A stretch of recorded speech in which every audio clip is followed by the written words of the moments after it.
Bismillahirrahmanirrahim. Assalamualaikum warahmatullahi wabarakatuh.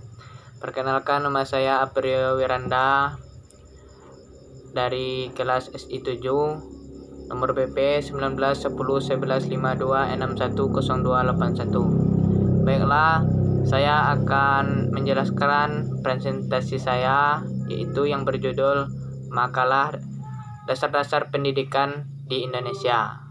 Bab pertama, pendahuluan. A. Latar belakang.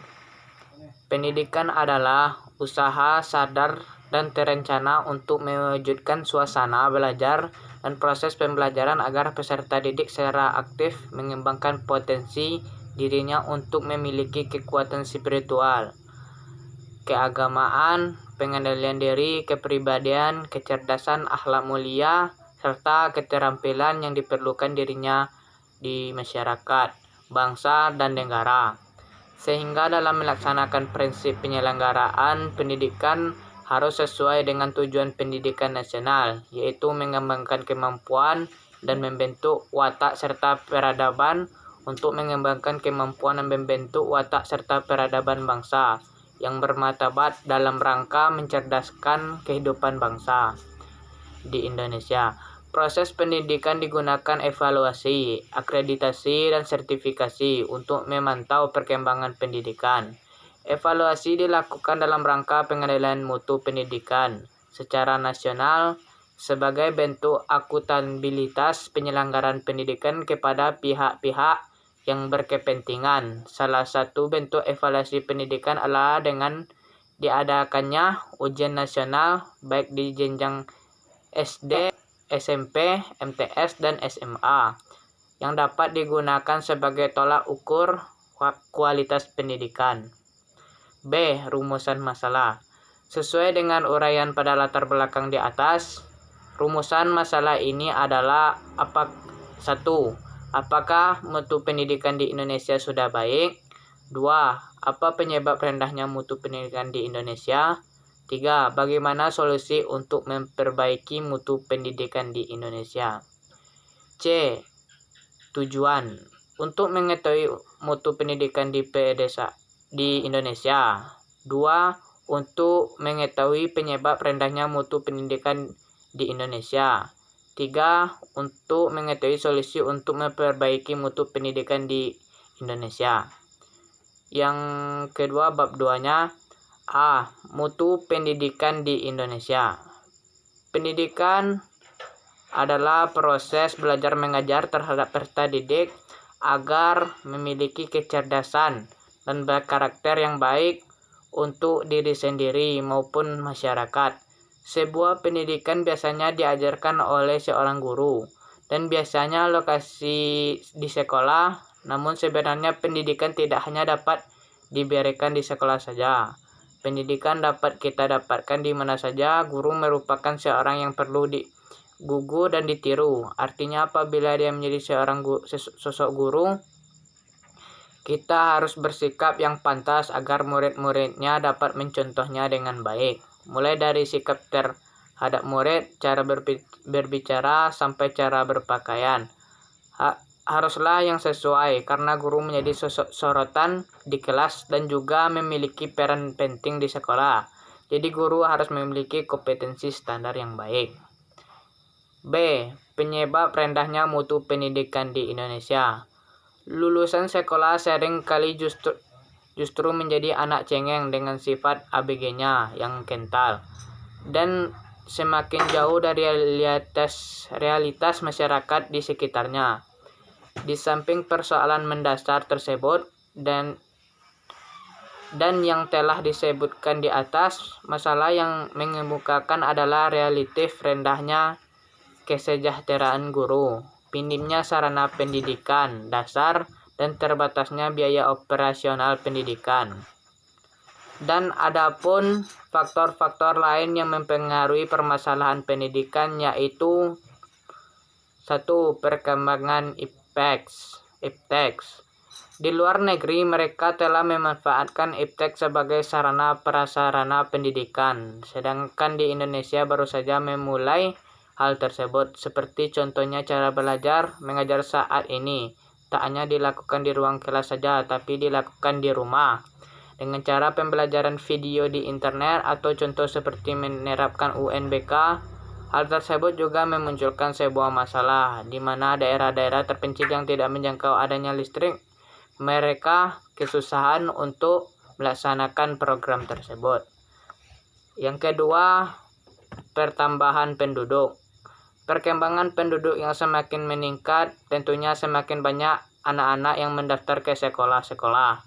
Sementara penyebaran penduduk juga kurang merata, di mana perkotaan sangatlah padat penduduk, sehingga sarana prasarana di sekolah pada perkotaan kurang mencukupi, sedangkan daerah terpencil mereka sepi pendaftaran sekolah. Yang ketiga, dana.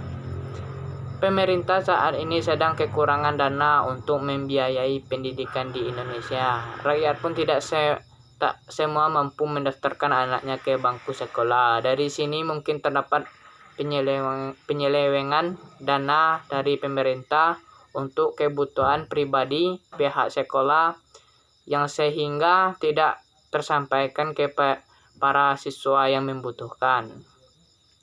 Yang keempat, sistem manajemen.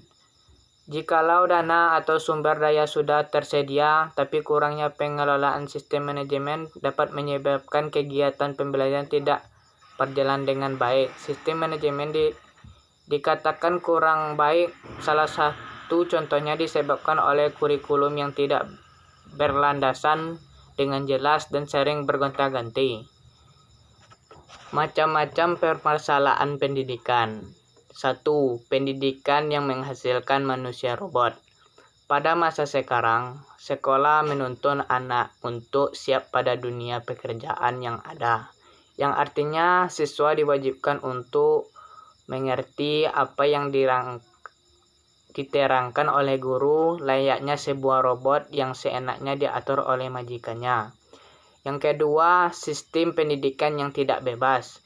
Sistem ini ialah ibarat guru adalah sosok yang paling mengerti, lalu ia menyampaikan materi, sedangkan seorang siswa adalah sosok yang tidak mengerti apa-apa, yang harus menghafal apa yang telah diterima bagaikan memori yang diberi sebuah file.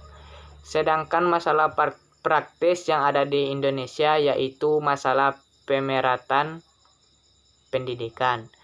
Pendidikan di perkotaan dan di daerah terpencil sangatlah berbeda karena sarana prasarana di perkotaan lebih memadai daripada di daerah terpencil.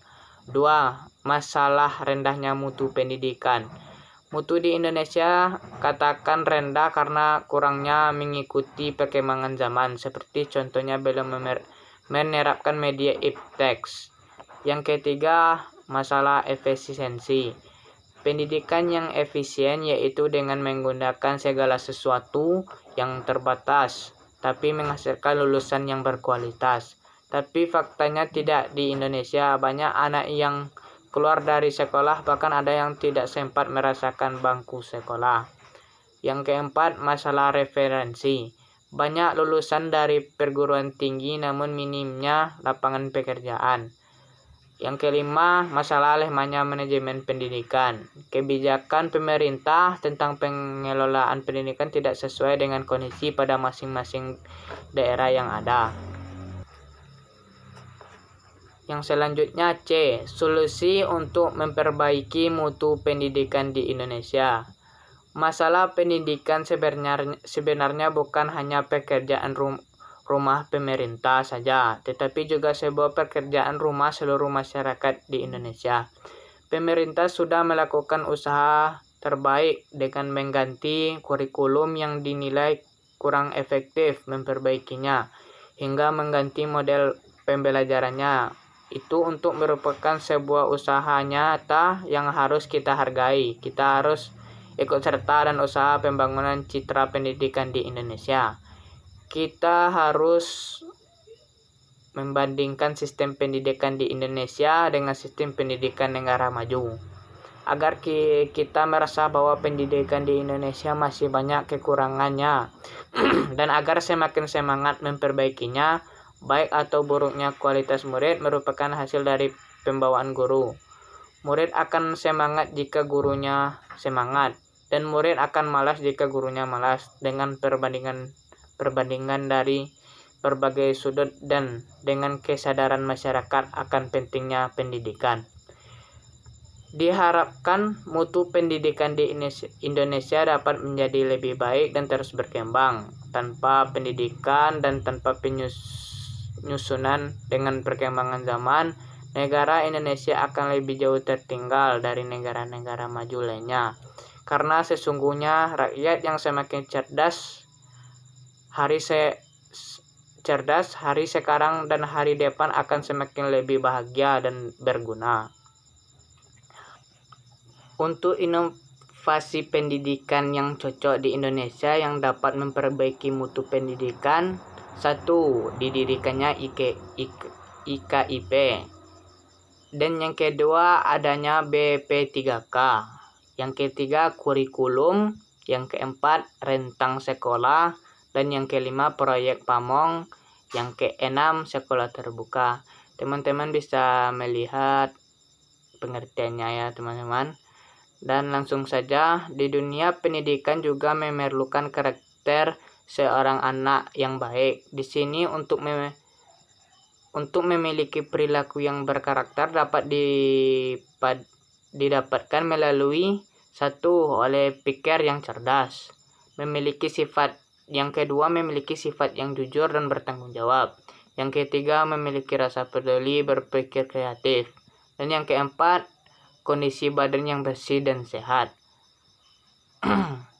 Pentingnya pendidikan karakter adalah dapat mengembangkan kepribadian seseorang untuk menjadi lebih baik, sehingga penting untuk membangun jati diri sebuah bangsa. Untuk menuju bangsa yang berkarakter, kita perlu untuk memberi pendidikan karakter. Bahkan Presiden Insinyur Soekarno sempat berkata, tidak akan mungkin membangun sebuah negara kalau pendidikan karakter tidak dibangun. Hal tersebut menandakan betapa pentingnya pendidikan karakter atau pendidikan moral dalam membangun jati diri sebuah bangsa. Dan yang terakhir adalah penutup, yaitu kesimpulan. Pendidikan di Indonesia saat ini mutunya masih sangat tertinggal jika dibandingkan dengan mutu pendidikan di luar negeri. Kualitas pendidikan yang rendah yang mengakibatkan matinya kreativitas anak didik pasca sekolah dan jatuhnya rasa percaya diri siswa didik ketika menghadapi dunia yang kerja yang keras. Dan yang ketiga, munculnya berbagai macam masalah pada pendidik di Indonesia dapat mempengaruhi mutu pendidikan itu sendiri, baik masalah yang mendasar seperti konsep materi yang diajarkan sampai sistem pada pemerintah. Dan yang ketiga, solusi untuk meningkatkan mutu pendidikan di Indonesia ini merupakan tanggung jawab seluruh masyarakat di Indonesia. Sebenarnya banyak inovasi untuk meningkatkan mutu pendidikan, namun sayangnya tidak semua orang sadar untuk membantu berjalannya inovasi tersebut dan juga dapat pendidikan di Indonesia ini. Seorang anak perlu memiliki karakter yang baik. Demikianlah video yang dapat saya sampaikan. Mudah-mudahan bermanfaat bagi kita semua, terutama bagi saya menyampaikan. Syukran jazilan ala ihtimamikum. Assalamualaikum warahmatullahi wabarakatuh.